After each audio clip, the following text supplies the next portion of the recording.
الحمد لله رب العالمين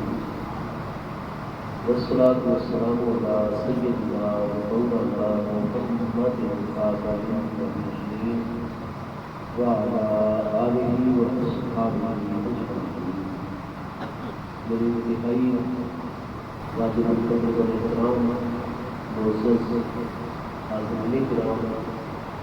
اللہ کریم جل شانہ کی خاص رحمت، اس کی مہربانی اور قدر و کرم سے ہم سب حضرات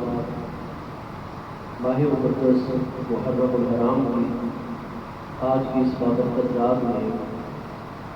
درس قرآن مجید فرقان حمید کی ماہانہ محفل مقدس میں حاضر ہیں. رب کریم جل شانہ ہم سب کی یہ حاضری اپنی بارگاہ اقدس میں قبول و منظور فرمائے. اللہ پاک ہمیں قرآن مجید فرقان حمید کے ساتھ کامل محبت اور وابستگی عطا فرمائے. قرآن پاک کا پڑھنا، اس کا سمجھنا، اس پر عمل کرنا اللہ پاک ہم سب کے لیے آسان فرمائے. اور صاحب قرآن پیارے آقا کریم علیہ التحیات و تسلیم کی اللہ پاک ہمیں سچی محبت اور کامل پیروی اور اتباع کی توفیق عطا فرمائے. قرآن مجید فرقان حمید میں اللہ پاک کا ارشاد گرامی ہے، قل لا اسألکم علیہ اجرا الا المودۃ فی القربى. یہ آیت بکنا ہمارے پیارے آقا کریم علیہ التحیات و تسلیم کی ذات بابرکات کے اوپر مکی دور مبارک میں ہجرت مقدسہ سے پہلے نازل ہوئی ہے. ہمارے پیارے آقا کریم علیہ التحیات و تسلیم کی ذات بابرکات کو اللہ پاک ارشاد فرما رہے ہیں، کل میرے پیارے محبوب نبی علیہ السلام آپ ارشاد فرما دیجیے، لا اسألکم علیہ اجرا. تو اس آیت بینہ کی چونکہ تمام کی تمام تفسیر کی کتابوں میں دو تفسیریں بیان فرمائی گئی ہیں، اور واضح اصول ہے کہ القرآن حجۃ من کل وجہ. قرآن مجید فرقان حمید کے ایک ایک لفظ کے جتنے بھی عربی زبان کے اندر معنی اور مطلب نکلتے ہیں، اور پھر ہمارے پیارے آقا کریم صلی اللہ علیہ وآلہ وسلم نے جو اس لفظ کا معنی اور مطلب بیان فرمایا، یا قرآن مجید فرقان حمید کا دوسرا مقام جتنے بھی اس لفظ کے معنی، مفاہیم اور مطالب کی تائید فرما رہا ہے. تو پھر القرآن حجۃ من کل وجہ، اگر قرآن پاک میں نازل ہوئے ایک لفظ کے ایک سے زائد مطلب نکلتے ہیں اور وہ سارے کے سارے مطلب شریعت کے اصولوں کے مطابق، یا ایک ہی آیت کے ایک سے بہت زیادہ مطلب جا کرتے ہیں اور وہ سارے کے سارے مطلب اگر شریعت طاہرہ کے اصولوں کے مطابق ہیں، تو پھر وہ ایک ہی آیت کے اور ایک ہی لفظ کے جتنے بھی چاہے 20 معنی بھی بنیں گے، وہ سارے کے سارے حجت اور دلیل ہی ہوں گے، اور وہ قرآن کا ہی فرمان ہوگا اور مطلب ہوگا اور برحق ہوگا. چنانچہ یہی وجہ ہے کہ ہمارے ائمہ مفسرین کے ہاں یہ چیز بالکل واضح ہے کہ القرآن حجۃ من کل وجہ. قرآن پاک اپنی ہر توجیہ، ہر تعبیر، ہر تفسیر اور مطلب کے حوالے سے حجت اور دلیل ہوا کرتا ہے. اس کو مزید میں آسان کر دیتا ہوں کہ جب امام المحدثین امام ابن جوزی علیہ السلام، جو کہ 597 سنہ ہجری میں بغداد شریف میں وصال فرما رہے ہیں، اور حضرت امیر المومنین سیدنا ابو بکر صدیق رضی اللہ تعالیٰ عنہ کی اولاد امجاد کے عظیم علماء اور ائمہ مفسرین اور محدثین میں سے، حتیٰ کہ حضرت بابا شیخ سعدی مصلح الدین سعدی شیرازی علیہ رحمت کے حدیث پاک میں علامہ ابن جوزی ہی استاد ہے، اور حضور سیدنا الغوث الاعظم جیلانی محبوب سبحانی قدس سرہ نورانی، آپ کا وصال اقدس جو ہے 90 سال کی عمر مبارک میں 561 سنہ ہجری کے اندر ہے. تو یہ آپ کے وصال اقدس کے بھی 36 سال بعد تک امام ابن جوزی عالم دنیا میں گرواگر رہے ہیں. تو جب حضور سیدنا الغوث الاعظم جیلانی رضی اللہ عنہ کی دنیاوی عمر مبارک 70 سال سے زائد اور ابب تھی علامہ ابن جوزی بغداد شریف میں ہی اپنے جوانی کے ایام میں تھے، لیکن تمام کے تمام شرعی علوم اور فنون کے امام وقت اور ماہر تھے علامہ ابن جوزی۔ تو اب آپ کے سامنے جب حضور سیدنا غوث الاعظم جیلانی رضی اللہ عنہ کا علمی مقام اور علمی مرتبہ بیان کیا گیا اور واضح کیا گیا کہ فقہ حنبلی کے اندر حضرت سیدنا الغوث الاعظم جیلانی رضی اللہ عنہ مجتہد مطلق تو نہیں، لیکن مجتہد پھر مسائل کے درجے کے اوپر آپ فائز ہیں اور اصول و فروع پر قابل مہارت رکھتے ہیں۔ تو پھر علامہ ابن جوزی علیہ رحمت ایک رات آپ کی مجلس میں پہنچے، کیونکہ ہر سوموار کو بعد نماز عشاء اور ایک دن کا وقفہ کر کے ہر بدھ کو بعد نماز عشاء حضور سیدنا الغوث الاعظم جیلانی اس وقت بغداد شریف سے باہر ایک بہت بڑا میدان آپ کے لیے تیار کر دیا گیا تھا، وہاں آپ کا ممبر مبارک قائم کیا جاتا، اور کتابوں کے مطابق پوری صحت میں یہ چیز ہے کہ اس دور کے اندر کیونکہ بغداد شریف جو تھا وہ عالم اسلام کا دارالحکومت تھا، بنو عباس کا دور چل رہا تھا اور دنیا بھر کے ممالک کے سفیر وہاں موجود ہوتے، دنیا بھر کے تاجرین وہاں تجارت کے لیے آتے، تو اس لیے سال بھر کے ہر دن میں انسانوں کی مقامی آبادی کے علاوہ بھی بیرونی آبادی بہت زیادہ بغداد شریف میں موجود ہوتی، اور جب پیر کو بعد نماز عشاء اور بدھ کو بعد نماز عشاء سیدنا الغوث الاعظم جیلانی خطبہ ارشاد فرماتے تو آپ کے اجتماع کے اندر ایک وقت میں 1,00,000 آدمی بھی جو ہے وہ موجود ہوا کرتے تھے۔ اگر آپ نے بادشاہی مسجد لاہور دیکھی ہوگی تو اس کا حال اور اس کا صحن اور اطراف میں جو برآمدیں ہیں طلباء کے لیے، یہ سارے اگر کام میں لائے جائیں تو شاہی مسجد لاہور کے اندر جو سلطان محی الدین اورنگزیب عالمگیر نے بنوائی تھی تو 1,00,000 آدمی کی وہاں پر گنجائش ہے۔ تو اتنا بڑا جو ہے وہ میدان حضور سیدنا الغوث الاعظم جیلانی کے لیے بنایا ہوا تھا۔ اب سیدنا الغوث الاعظم جیلانی رضی اللہ عنہ نے کیونکہ طریقہ تھا کہ نماز عشاء بعد جماعت ہوگی وہاں پر، اس کے بعد آپ کے جو قاری صاحب تھے وہ قرآن پاک کے ترتیب کے مطابق ایک آیت بینہ کی تلاوت کرتے اور سیدنا الغوث الاعظم جیلانی رضی اللہ عنہ اس کی تفسیر بیان کرتے۔ اس رات محدث ابن جوزی علیہ رحمہ بھی آپ کے پاس بیٹھے ہوئے تھے، اس مجمع میں سٹیج پر ہی موجود ہیں، تو آپ نے اس آیت کی ایک تفسیر بیان کی، 2 تفسیر بیان کی، 10 تفاسیر بیان کی، 20 تفاسیر بیان کی، حتیٰ کہ ایک ہی آیت کا یہ مطلب بھی ہو سکتا ہے اور یہ برحق ہے، یہ مطلب بھی ہو سکتا ہے، لہذا برحق ہے، اس کو مانو، اس کو تسلیم کرو، اس پر عمل کرو۔ 30 تفاسیر تک تو محدث ابن جوزی فرماتے رہے کہ علم تو عرف تو میں یہ تفسیر بڑی اچھے طریقے سے جانتا ہوں، میرے علم کے اندر ہے، میں مانتا ہوں، اور حضرت شیخ بہت بڑے مفسر بھی ہیں کہ آپ کو ایک آیت کے اتنے معانی اور مطالب جو پہلے سے میرے علم میں ہے اور میں رات دن پڑھتا پڑھاتا ہوں۔ انہوں نے یہ واضح کیا کہ حضور الغوث الاعظم جیلانی اپنے دور کے سب سے بڑے علماء ہیں، لیکن جب حضور غوث الاعظم رضی اللہ عنہ نے اس آیت کا 31واں مطلب بیان فرمایا کہ یہ مطلب پیش کر تو محدث ابن جوزی پہلے سے بھی زیادہ متوجہ ہو گئے اور فرمانے لگے کہ یہ تفسیر میرے علم میں نہیں ہے لیکن اصول شرع کے مطابق ہے۔ پھر آپ نے 32ویں تفسیر بیان کروائی، انہوں نے اس کی بھی تصدیق کی اور بہت زیادہ مؤدب ہو کر بیٹھ گئے۔ الغرض حضور سیدنا الغوث الاعظم جیلانی رضی اللہ عنہ کا جو طریقہ تھا کہ تہجد سے پہلے خاص وقت تک آپ ظاہری احکام پہنچاتے، لوگوں کی تربیت فرماتے، اور اس کے بعد پھر آپ جیسے درس آپ کا مکمل ہوتا تو آپ فرماتے مجمع کو کہ الآن رجعنا من القال الى القال، کہ اب ہم قیل و قال اور علمی بحثوں مباحثوں سے اور تعلیم تہذیب تربیت کی باتوں سے اب ہم حال کی طرف متوجہ ہوتے ہیں۔ اور اس کے بعد آپ ایک توجہ ڈالا کرتے تھے تمام کے تمام حاضرین کے دلوں کے اوپر،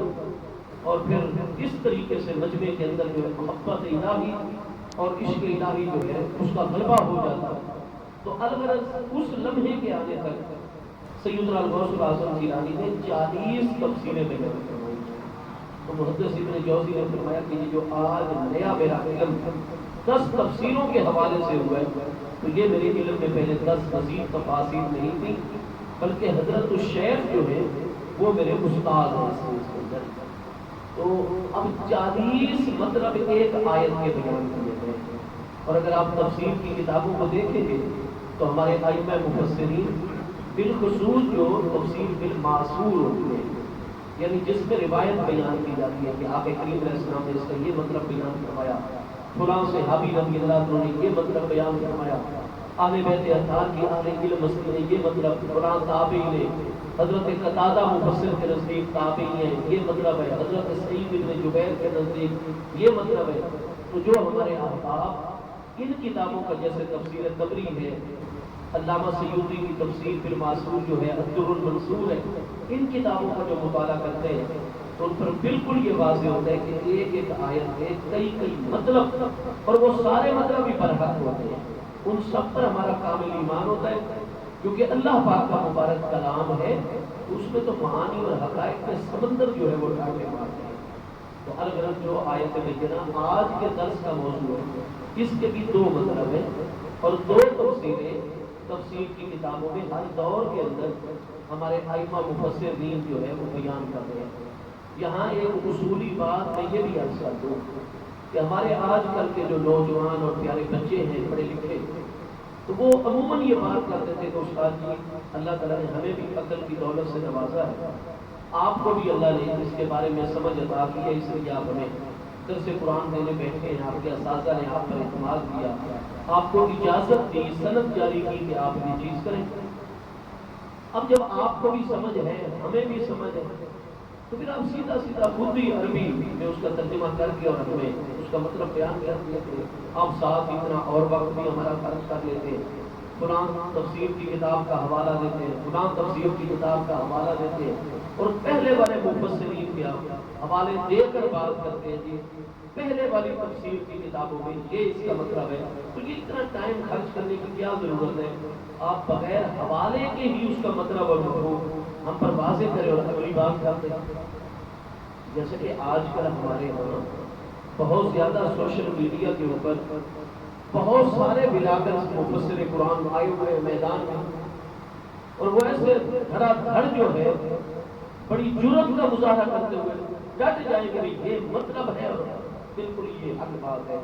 اور اس کو بیان کرتے چلے جائیں گے، اور کوئی پہلے والے نہیں دیکھیں گے کہ پہلے امت کا رجحان کیا ہے پہلی کتابوں کے اندر. تو آپ یاد رکھ لیجیے کہ جو بھی ذمہ دار انسان ہوگا، کیونکہ یہ کلام کسی انسان کا کلام نہیں ہے، یہ اللہ کریم جل شانہ کا مبارک کلام ہے، اور اس پر حتمی رائے قائم کر دینا کہ اللہ پاک نے ان الفاظ میں یہ مطلب لیا ہے، یہ بہت بڑی جرأت کا مظاہرہ ہے. جامع ترمذی کے اندر دوسری جلد کتاب العلم ہمارے پیارے آقا کریم صلی اللہ علیہ وآلہ وسلم کا فرمان گرامی موجود ہے. مسند احمد اور بہت ساری کتابوں میں یہ حدیث کا موجود ہے. ہمارے پیارے آقا کریم علیہ السلام نے ارشاد فرمایا من فسر القرآن برأیہ فلئن اصاب فلیتبوأ مقعدہ من النار. کہ من فسر القرآن، جس نے بھی قرآن مجید فرقان حمید کی کسی لفظ کسی فرمان اور آیت بینہ کی تفسیر آگے بیان کی، اس طریقے سے کی بے رائے ہی اپنی رائے کے ذریعے سے، اس نے یہ نہیں دیکھا کہ پہلے اس کی تفسیر خود قرآن پاک کے دوسرے مقام پر کی گئی ہے یا نہیں کی گئی ہے. خود اللہ پاک نے اپنے اس فرمان کا پورے قرآن میں رحم سے لے کر الناس تک کسی دوسری جگہ اس کا مطلب زیادہ وضاحت کے ساتھ بیان فرمایا یا نہیں فرمایا. سب سے پہلے تو یہی دیکھنا ہوتا ہے کہ تفسیر القرآن بالقرآن کیا ہے. کیا اس موضوع پر قرآن میں اور جگہ پر بھی کچھ فرمایا گیا؟ یہ ترجمہ کرتے ہوئے تفسیر کرتے ہوئے سب سے پہلا فریضہ ہوتا ہے پورے قرآن پاک کو دیکھا جاتا ہے کہ یہ مضمون جو اس آیت میں آیا ہے اور کتنی جگہ پر موجود ہے، اس کی کوئی وضاحت ہے یا نہیں ہے. ایک بات. دوسرا پھر ہوتا ہے تفسیر القرآن بالحدیث. کہ مصطفیٰ کریم علیہ السلام نے آیا کہ اس کا مطلب بیان کروایا یا نہیں بیان کروایا؟ پھر ہوتے ہیں جو مصطفیٰ کریم علیہ السلام کے پیارے شاگرد ہیں، چاہے وہ آپ کے خاندان عالی وقار کی ہستیاں ہوں، حضور مولا مرتضیٰ شیر خدا کرم اللہ تعالیٰ وجہ کریم جیسی مفسر قرآن ہستی، حضرت عبداللہ ابن عباس رضی اللہ عنہ جیسی بنی ہاشم کی مفسر قرآن ابر الامت ترجمان القرآن ہستی، انہوں نے کیا کیا؟ اکابر صحابہ کرام جو مفسرین تھے، حضرت سیدنا عبداللہ ابن مسعود رضی اللہ عنہ کی تفسیر خلفائے راشدین کی تفسیر کے بعد سب سے افضل ہوا کرتی ہے حضرت عبداللہ ابن مسعود مولم الصحابہ ہے۔ آپ فرماتے ہیں کہ اگر میں جانتا ہوگا کہ قرآن پاک الحمد سے لے کر والناس تک اس کے کسی بھی لفظ کا مطلب، کسی آیت کا معنی اور مطلب اگر مجھ سے زیادہ جاننے والا روئے زمین پر کوئی دوسرا انسان موجود ہے تو میں اپنے اونٹ پر سوار ہوتا اور اونٹوں کی چربیاں میں اس تک پہنچنے تک اگر مجھے پگھلانی پڑتی تو میں پگھلا دیتا۔ کیا مطلب ہے؟ میری سواری کے نیچے کتنے اونٹ وفات پا جاتے، کتنا لمبا اور دراز سفر ہوتا مشکلات کا، تو میں ضرور اس بندے تک پہنچتا اور اس سے وہ علم حاصل کرتا۔ لیکن فرمائے کہ میرے سارے دوست اور ساتھی بات مصطفیٰ علیہ السلام کے پیارے اہل بیت اطہار پیارے صحابہ کرام جانتے ہیں کہ میں مصطفیٰ کریم علیہ السلام کے ساتھ 5 بندے اس وقت مشرف اسلام تھے اور میں 6 نمبر پر عبداللہ بن مسعود مکہ مکرمہ میں، یعنی حضرت ابوبکر صدیق، حضور ام المؤمنین حضرت زید بن حارثہ، حضرت مولا مرتضیٰ اور حضرت بلال حبشی رضی اللہ عنہ اجمعین، یہ 5 ہستیاں مشرف اسلام کی، اور 6 نمبر پر میں اسلام لایا اور میرے محبوب نے پہلی ملاقات میں مجھے فرمایا انکا رجل مؤلم، اے 20 سال کے میرے جوان عبداللہ ابن مسعود، آپ تو اللہ کی طرف سے بہت علم دیے ہوئے جوان اور انسان ہو، اور اس دن سے لے کر پھر محبوب علیہ السلام کے وصال اقدس تک میں کبھی مصطفیٰ کریم علیہ السلام سے جدا اور الگ نہیں ہوا۔ یہاں تک کہ مسلم شریف میں حدیث پاک ہے کہ جب حضرت سیدنا ابو موسیٰ اشعری رضی اللہ عنہ اپنے قبیلے کے ساتھ بنو اشعر کے ساتھ مدینہ طیبہ میں آئے تھے تو وہ فرماتے ہیں کہ اتنی کثرت کے ساتھ رات دن حضرت عبداللہ مصطفیٰ علیہ السلام کی خدمت میں اور گھر کے اندر بھی آیا جایا کرتے تھے کہ میں تو کتنے عرصے تک آپ کو اہل بیت اطہار کا ہی ایک فرق کرتا ہے۔ تو حضرت عبداللہ ابن مسعود رضی اللہ عنہ کی مبارک ساتھ جو ہے، اب یہ جو ہمارے نوجوانوں میں بڑی تیزی آ گئی ہے، بہت زیادہ جلدی آ گئی ہے، اس طرح کی اب سیدھی بس اپنے الفاظ میں بات ہم تک پہنچا دیں۔ آپ کے پہلے والے حوالے کیوں دیتے ہیں؟ یہ کیوں کہتے ہیں کہ جی پہلے والے مبصر بھائی ہمارے پیارے آقا کریم علیہ السلام کا فرمان گرامی ہے کہ جو جس دور میں بھی عالم فاضل مسلمان عربی فارسی جاننے والے، قرآن کی تفسیر کے اصولوں کو جاننے والے ہوں گے، اگر وہ من فسر القرآن برائے احد اپنی رائے سے جس نے بھی قرآن کی تفسیر کی فلا ان اصابہ، اور قدرتی پھر اس کا تکا لگ گیا اور اس نے درست تفسیر اور معنی بھی بیان کر دیا، فَلْيَتَبَوَّأْ مَقْعَدَهُ مِنَ النَّارِ، تو پھر بھی چاہیے کہ اپنا ٹھکانہ جہنم میں بنا دے۔ اگر اس کا تکا لگ جائے قدرتی طور پر اور آیت کا وہی مطلب ہو جو اس نے بیان کیا ہے، لیکن چونکہ اس نے محنت نہیں کی، اس نے اپنی رائے کے ساتھ جو اس کے ذہن میں آیا، جتنا علمی کمال صلاحیت اس کو اللہ نے دی تھی، محض وہ بروئے کار لایا۔ یہ نہیں دیکھا کہ مجھ سے پہلے جو 1400 سال کے مفسرین ہیں، خود اللہ پاک نے کیا اس کا کوئی دوسرا مطلب تو نہیں بیان کروایا دوسرے مقام پر، کیونکہ لفظ جب بھی استعمال ہوتا ہے کبھی لغوی اور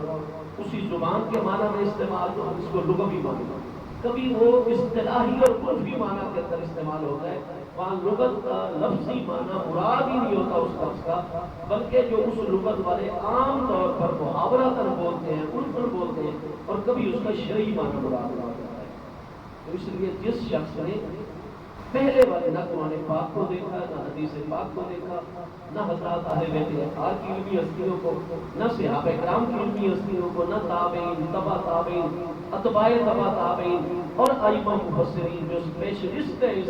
مضمون کے، ان کو نہیں دیکھا، ان کی رائے نہیں دیکھی، تحقیق نہیں دیکھی، بلکہ کہا میں جانتا ہوں عربی زبان کو، بس یہ اس آیت کا یہ مطلب ہے۔ مصطفیٰ علیہ السلام نے فرمایا جو اپنی رائے سے قرآن کی تفسیر بیان کرے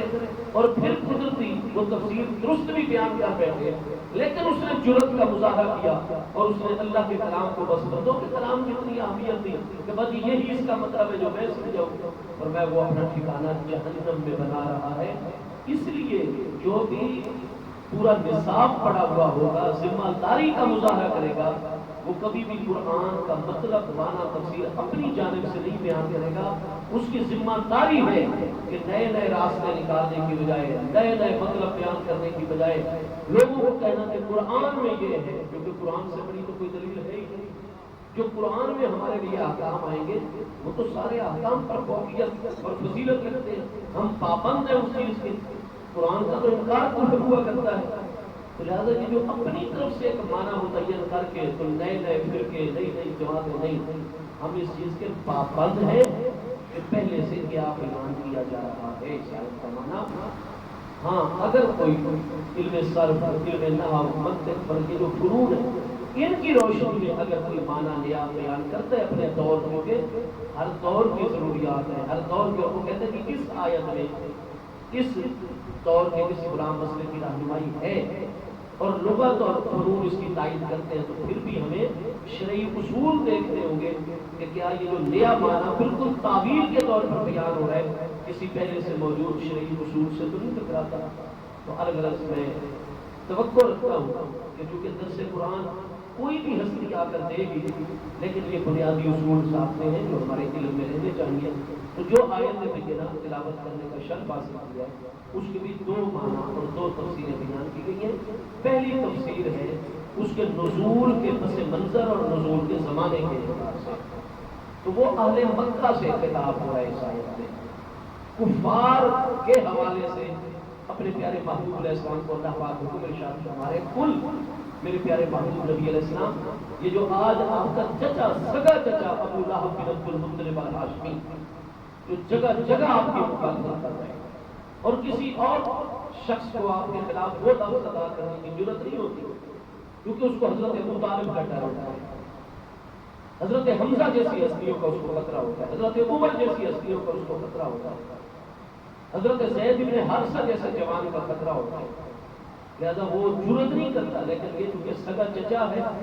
اس لیے یہ وہ لفظ کہنے کی جرأت کرتا ہے میرے محبوب کے خلاف جو کوئی اور جرأت نہیں کر سکتا۔ فرمایا یہ جو جتنے بھی قریشی ہیں اور بڑھ چڑھ کے آپ کی مخالفت کر رہے ہیں اور آپ کی جان کے دشمن بنے کھڑے ہیں، تو کل میرے پیارے محبوب نبی علیہ السلام آپ ان مخالفین، معاندین جو آپ کے دشمن بن گئے راہ حق کے حوالے سے، آپ ان کو فرما دیجئے لا اسألکم علیہ اجرا، اے قریش تم سارے کے سارے میرے رشتے دار ہو، کیونکہ جتنے بھی قریشی ہیں وہ سارے کے سارے، حضرت فہر کا لقب جو ہے وہ قریش ہے، ان کی عظمتوں کے باعث، ان کے ان کے تجارتی امور و معاملات کے باعث سارا کچھ، تو حضرت فہر کون ہے؟ کن کی اولاد میں سے؟ ابراہیم علیہ السلام کی اولاد امجاد میں سے، حضرت اسماعیل علیہ السلام کی اولاد امجاد میں سے، تو جتنے بھی مکہ مکرمہ میں اور مضافات میں قریشی خاندان ہیں، وہ بنو ہاشم ہو، وہ بنو تیم ہو، وہ بنو امیہ ہو، وہ بنو قدی ہو، وہ بنو عبد الدار ہو، ہاں جی، جیسے سیدنا تمیم داری رضی اللہ عنہ، تو یہ جتنے بھی قبائل ہیں ان کا سلسلہ نسب کسی کا 2 پشتوں کے بعد، کسی کا 4 پشتوں کے بعد، کسی کا 10 پشتوں کے بعد، کسی کا 12 پشتوں کے بعد، بالآخر مصطفیٰ کریم علیہ السلام کے ساتھ اوپر جا کر مل جاتا ہے، کیونکہ سارے کے سارے حضرت اسماعیل بن ابراہیم علیہ السلام کی اولاد امجاد ہے۔ تو محبوب علیہ السلام کی امی جان کی جانب سے بنو زہرہ کے حوالے سے اور محبوب علیہ السلام کے ابا جان بنو ہاشم کے حوالے سے کہیں نہ کہیں محبوب علیہ السلام کے نانے حالی عزیزوں کا، محبوب علیہ السلام کے دادے حالی عزیزوں کا، ہر قریش قبیلے اور گھرانے کے ساتھ کوئی نہ کوئی رشتہ داری کا تعلق ضرور موجود ہے، اور اس حوالے سے قرآن فرماتا ہے میرے محبوب کے ساتھ بھی تمہاری قرابت ہے، قریبی رشتہ ہے میرے محبوب کا۔ تو کل میرے پیارے محبوب علیہ السلام آپ اہل مکہ اپنے مخالفین کو فرما دیجیے لا اسألکم علیہ اجرا، میں جو تمہیں تاریکی اور ظلمت سے نکل آنے کی دعوت دیتا ہوں،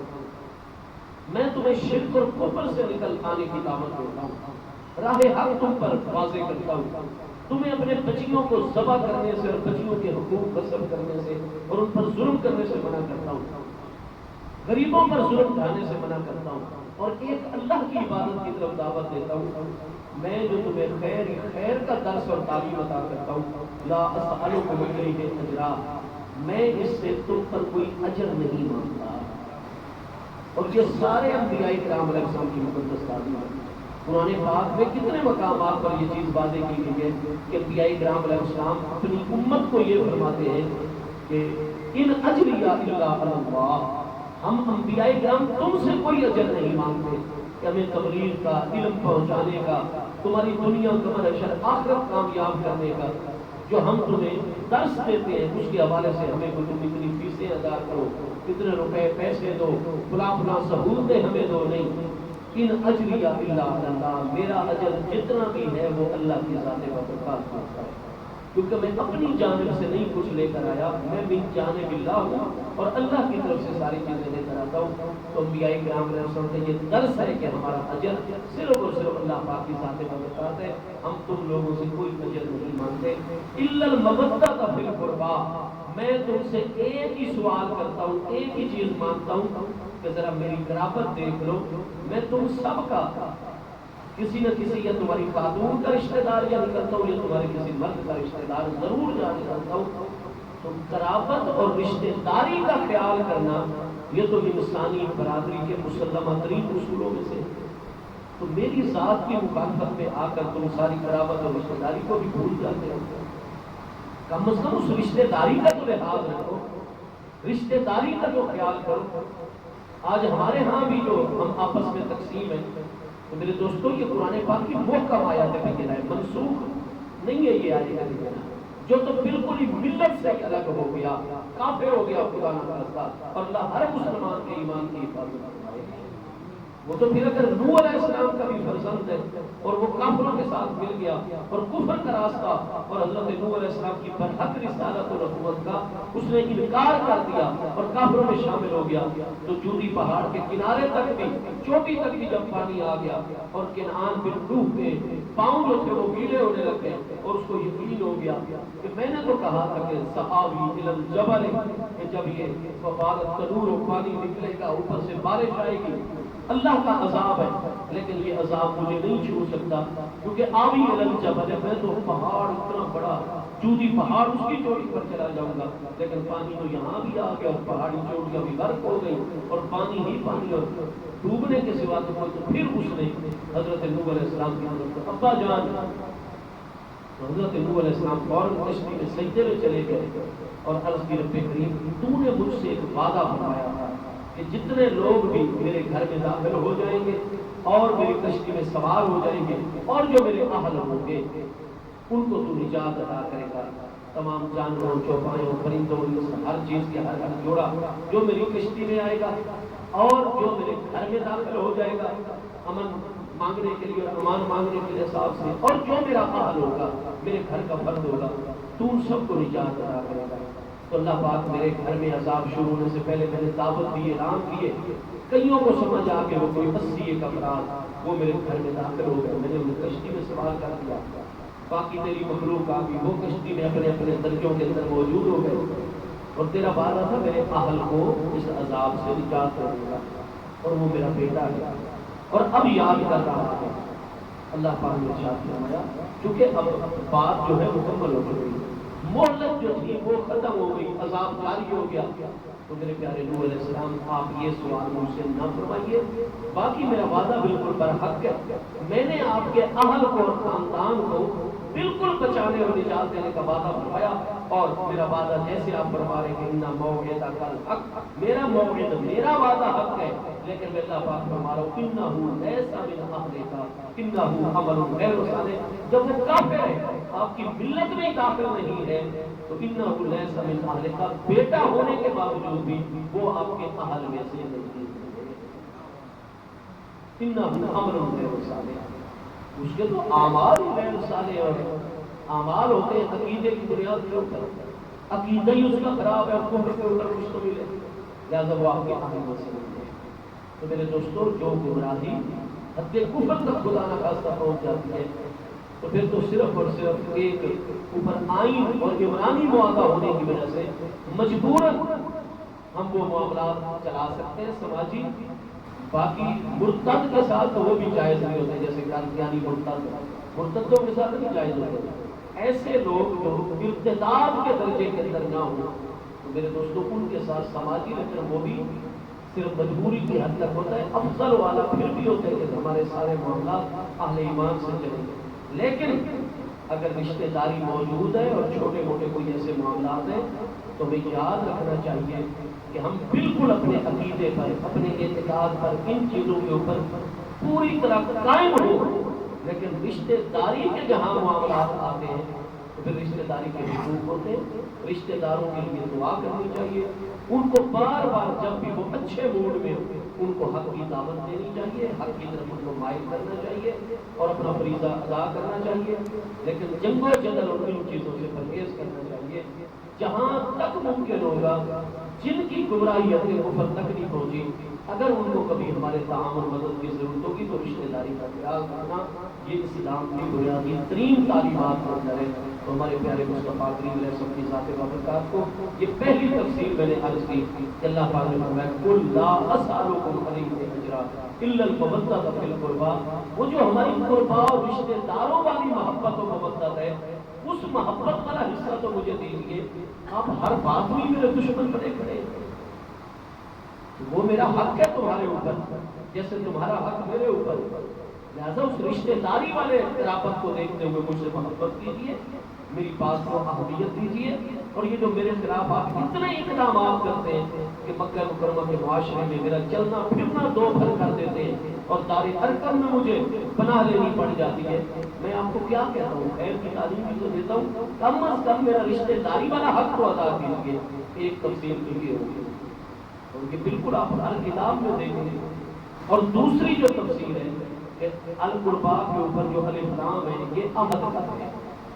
ہر رشتہ داری مراد نہیں، صرف مصطفیٰ کریم علیہ السلام کے قرابت دار مراد ہے. تو یہ دوسری تفسیر بھی آپ کو ہر تفسیر کے اندر نظر آئے گی شروع سے کہ اللہ پاک یہ فرما رہا ہے. وہ پہلا معنی بھی بالکل حق پر حق ہے. اہل مکہ کو اس وقت فرمایا گیا محبوب علیہ السلام کے ذریعے سے کہ میرے محبوب کا جو تمہارے ساتھ رشتہ داری والا تعلق ہے اس رشتہ داری کے تعلق کو نہ ٹوٹنے دو، اس رشتہ داری والے تعلق کے حقوق ضرور ادا کرو میرے مصطفیٰ علیہ السلام کے حوالے سے. اور میرے محبوب کی مخالفت میں اس حد تک نہ جاؤ کہ رشتہ داریاں بھی تمہیں جو ہے وہ ترک کرنی پڑے اور ان کے لحاظ بھی تم ختم کر دو.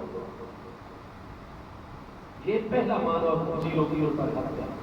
اور دوسرا یہ ہے کہ یہاں القربا سے مراد صرف اور صرف ہمارے پیارے آقا کریم علیہ السلام کی رشتہ داری مراد ہے. تو پھر اس آیت کا یہ معنی ہے کہ کل میرے پیارے محبوب علیہ السلام آپ فرما دیجیے اے اہل ایمان. اب خطاب مسلمانوں کو ہو رہا ہے. لا اسألکم علیہ اجرا، کہ تم جتنے بھی اہل ایمان ہو قیامت تک جتنا میرا کلمہ پڑھنے والے ہو، میری غلامی کرنے والے ہو، میں نے تمہیں اللہ پاک کا پیغام پہنچایا ہے، قرآن پہنچایا ہے، ظاہری باطنی نعمتیں میرے ذریعے سے تمہیں مل میں ان ساری چیزوں کے عوض میں لا اسألکم علیہ اجرا. تم امتیوں سے قیامت تک اہل ایمان سے کوئی اجر میں تم بندوں سے نہیں مانگتا، اپنے غلاموں سے نہیں مانگتا. الا المودۃ فی القربى، صرف ایک چیز کا میں سوال کرتا ہوں کہ میرے رشتہ داروں کے ساتھ کامل محبت کا مظاہرہ کرنا. تو محبوب علیہ السلام کی جو قرابت ہے نا اس کی تین قسمیں. ایک ہے محبوب علیہ السلام کی قرابت اور اہل بیت اطہار، اہل بیت سکونت، قرابت سکونت. دوسرے اہل بیت ولادت، قرابت ولادت. اور تیسری قسم ہے اہل بیت نسب اور قرابت نسبی. اہل بیت سکونت اور قرابت سکونت میں محبوب علیہ السلام کی تمام ازواج مطہرات حضرات ساداتنا امہات المومنین رضی اللہ تعالی عنہن اجمعین. قرآن پاک میں 6 آیات بینات مختلف موقعوں پر ایسی ہیں جن میں فرمایا گیا کہ ہمارے مصطفیٰ علیہ السلام کے پیارے اہل بیت اطہار میں سب سے پہلے جو ہستیاں داخل ہیں وہ محبوب علیہ السلام کی ازواج مطہرات ہیں رضی اللہ تعالی عنہن. دوسری اہل بیت اطہار کی قسم ہے محبوب کریم علیہ السلام کی تمام قیامت تک کی اولاد انجاد. محبوب علیہ السلام کے تینوں مقدس نورانی صاحبزادگان حضور سیدنا قاسم، حضور سیدنا عبداللہ جن کے لقب سے کہ وہ طاہر ہیں، اور حضور سیدنا ابراہیم، تو سیدنا قاسم، سیدنا عبداللہ، سیدنا ابراہیم رضی اللہ عنہ اجمعین، چاروں مصطفیٰ کریم علیہ السلام کی نورانی پیاری صاحبزادیاں رضی اللہ تعالیٰ عنہ اجمعین، اور پھر چار نورانی صاحبزادیوں میں آپ کی لاڈلی ترین اور افضل ترین صاحبزادی صاحبہ حضور سیدہ خاتون جنت سلام اللہ تعالیٰ علیہا رضی اللہ تعالیٰ عنہا، اور آپ کی جتنی قیامت تک اولاد امداد ہے، یعنی حسنی سادات کرام، حسینی سادات کرام، قیامت تک یہ مصطفیٰ علیہ السلام کے اہل بیت اور قرابت ولادت ہے، اور یہ باقیوں سے افضل ہستیاں ہیں۔ محبوب علیہ السلام کا خون مقدس ان میں جلوہ گر ہے۔ اور تیسری قسم ہے اہل بیت نسب، وہ جتنے محبوب علیہ السلام کے اہل ایمان چچاؤں ہیں، اور ان آپ کے چچاؤں کی جتنی اہل ایمان قیامت تک اولاد ہیں، چاہے وہ حضرت جعفر سجاد آپ کے چچا دار بھائی ہیں، حضرت ابو طالب کے فرزند ہیں، حضرت ابو طالب کے مومن فرزند ہیں، فتح مکہ پر ایمان لائے، حضرت عقیل بن ابی طالب، وہ حضرت جعفر کی جتنی آج تک اولاد ہے یہ بنی ہاشم ہے، محبوب علیہ السلام کے اہل بیت ہے، لیکن اہل بیت نسب ہے۔ تیسری قسم حضرت عقیل کی جتنی اولاد ہے، حضور مولا مرتضیٰ کی دوسری مقدس بیویوں سے اور کنیزوں سے جتنی اولاد ہے، آپ کے جتنے یعنی کل 18 فرزند ہیں، تو ساداتنا حسنین کریمین اور سیدنا محسن تو بچپن میں مثال سماتے ہیں، حسنی حسینی سادات کے علاوہ حضور مولا کائنات کے جتنے باقی فرزند ہیں وہ ہیں کل یعنی 3 حسنین نکال کر باقی 15 میں سے مزید 3 میں سے اولاد جاری ہوئی ہے۔ حضرت محمد بن علی رضی اللہ عنہ سے اولاد جاری ہے، حضرت سیدنا عمر بن علی بن ابی طالب سے اولاد جاری ہے، اور حضرت سیدنا غازی عباس علم بردار شہید کربلا رضی اللہ عنہ سے تمام شیعہ سنی متفق ہیں کہ حضور مولا مرتضیٰ کی اولاد ان کے 5 پیارے بیٹوں میں سے سیدنا امام حسن میں سے آپ کی اولاد ہے، سیدنا امام حسین میں سے آپ کی اولاد ہے، سیدنا محمد بن علی محمد بن حنفیہ میں سے آپ کی اولاد ہے، سیدنا عمر بن علی میں سے آپ کی اولاد ہے، اور سیدنا عباس بن علی غازی عباس علم بردار شہید کربلا رضی اللہ عنہ کے جتنے علوی ہاشمی حضور مولا مرتضیٰ کے باقی 3 پیارے بیٹوں کی اولادیں یا باقی جتنے بھی بنی ہاشم قیامت تک اہل ایمان کے سارے اہل بیت نسب کے اندر ہے، تو اہل بیت سکونت، اہل بیت ولادت، اہل بیت نسب۔ ہاں کچھ ہستیاں کا باطن اتنا پاک تھا کہ مصطفیٰ کریم علیہ السلام نے ان کی باطنی پاکیزگی کے باعث ان کو اپنے اہل بیت نسب کے اندر لاحق فرمایا۔ وہ نہ تو محبوب علیہ السلام کی اہل بیت سکونت ہے، نہ اہل بیت ولادت ہے، وہ اہل بیت نسب کے ساتھ محبوب نے کہا کہ ان کے بھی کوئی ایک حقوق ہے، اور میری نگاہ کرم ان کو بھی شامل حال دنیا میں، آخرت میں، جنت میں، قیامت میں اسی طرح شامل ہوگی جیسے اہل بیت نسب میرے چچاؤں کی اولاد کو حاصل ہوگی، بنی ہاشم کو حاصل ہوگی۔ وہ کون ہے؟ ملحق با اہل بیت نسب۔ تو یہ چونکہ لاحق کیے گئے اس لیے ان کو مستقل قسم نہیں شمار کیا گیا۔ حضرت سیدنا سلمان فارسی رضی اللہ عنہ ان کے متعلق حدیث صحیح ہے کہ محبوب علیہ السلام نے فرمایا سلمان منا اہل البیت، سلمان فارسی ہمارے اہل بیت اتحاد ہے، تو وہ ملحق با اہل بیت نسب ہے۔ اور قیامت تک کے لیے میرے محبوب علیہ السلام نے فرمایا کوئی بنی ہاشم ہو یا غیر بنی ہاشم ہو، عربی ہو یا عجمی ہو، جس زبان بولنے والا ہو، جس رنگ نسل قوم برادری کا ہو، لیکن وہ مومن ہے اور اس کا ظاہر بھی پاک ہے، اس کا باطن بھی پاک ہے، وہ بھی میرے اہل بیت میں شامل ہے، اہل بیت نسب میں۔ نبی پاک علیہ السلام نے فرمایا کل مومن تقی بنقی من آلی، ہر تقی اور تقی مومن میری آل میں سے ہے، مصطفیٰ۔ تو ہم جس رنگ سے تعلق رکھتے ہو، گورے ہو کالے ہو، بلیک فام ہو، ہم افریقن کسی کنٹری اور بر اعظم کے ہو یا بر صغیر کے ہو یا کسی عرب و عجم دیگر ملک کے، ہم جو زبان انگریزی بولتے ہو، اردو بولتے ہو، جو بھی بولتے ہو، لیکن مصطفیٰ علیہ السلام کے امتی ہیں، اور ہم اپنے آپ کو گناہ کبیرہ کی طرف تو لے جانا کجا، اپنے آپ کو عمدن جان بوجھ کر قصدن بالارادہ گناہ صغیرہ کی طرف بھی کبھی نہیں لے کر جاتے۔ تو ایسا جو مومن جو اپنے ظاہر کو بھی پاک رکھتا ہے، اس کا لباس ہر وقت پاکیزہ، اس کی زبان ہر وقت پاک، الفاظ جب بھی بولتا ہے میٹھے الفاظ بولتا ہے، کوئی گالی گلوچ غیبت جھوٹ شکوہ شکایت اس کی زبان پر نہیں آتا، اور باطن بھی اس کا وہ سوچتا ہے تو حق سوچتا ہے، باطن کو بھی اس نے عبادات کی کثرت، مجاہدات اور ریاضات کی کثرت سے اتنا پاک کر دیا کہ قرآن فرماتا ہے فَسَيَرَ اللَّهُ عَمَلَكُمْ وَرَسُولُهُ، اور نبی علیہ السلام شاہد اور شہید ہیں ہمارے اوپر، آپ کی ہر مومن کے باطن پر بھی نظر ہوتی ہے، ظاہر پر بھی نظر، تو مصطفیٰ علیہ السلام کو اپنے امتیوں میں پوری روئے زمین پر قیامت تک، ہاں جی، جس کا ظاہر بھی پاک نظر آتا ہے، اس کے کان بھی پاک ہیں، وہ بری چیزیں نہیں سنتا، غیبتیں نہیں سنتا، جھوٹ نہیں سنتا، غلط غلط باتیں نہیں سنتا، اسی طریقے سے آنکھیں بھی اس کی پاک ہیں، ظاہر یہ اعضاء جو علم کا ذریعہ ہے، ناک سونگھنے کا ذریعہ ہے، وہ غلط چیزیں نہیں سنتا، ہاتھ چھونے کا ذریعہ ہے، وہ غلط چیزوں کو ہاتھ نہیں لگاتا، ہاں جی، پاؤں چلنے کا ذریعہ ہے، وہ غلط راستے پر نہیں چلتا، کان سننے کا، تو یہ جو حواس خمسہ ہیں ان کو بھی وہ صاف ستھرا رکھتا ہے، پاکیزہ، اور اپنے دل اور باطن کو بھی پاک رکھتا ہے، تو معمول پر کوئی تم میں سے چھپا ہوا نہیں ہے، کل مومن تقی و نقی، تقی تقوی سے لفظ ہے، صفت مشبہ کا صفت، نقی نکایت اس کا ہوتا ہے، ہماری فقہ حنفی کی کتابوں کا نام النکایا، الوقایا، تو تقوی اور نکایت، نکایت کہتے ہیں انتہائی پاکیزگی کو، کہ اس سے زیادہ پاکیزگی کا ہم کپڑا دھوتے جائیں دھوتے جائیں دھوتے جائیں، ہر طرح کی اس میں سے میل کچیل الگ ہو جائے، اور مزید اس کے لیے کسی پاکیزگی کا تصور ہے، اس کا نام کہیں گے ثوب نقی،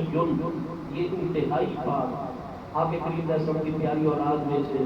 اہل بیت اطہار کی اپنے دور کی بڑی علمی عملی ہستی حضرت سیدنا امام ابو الحسن علی النقی، جو سیدنا امام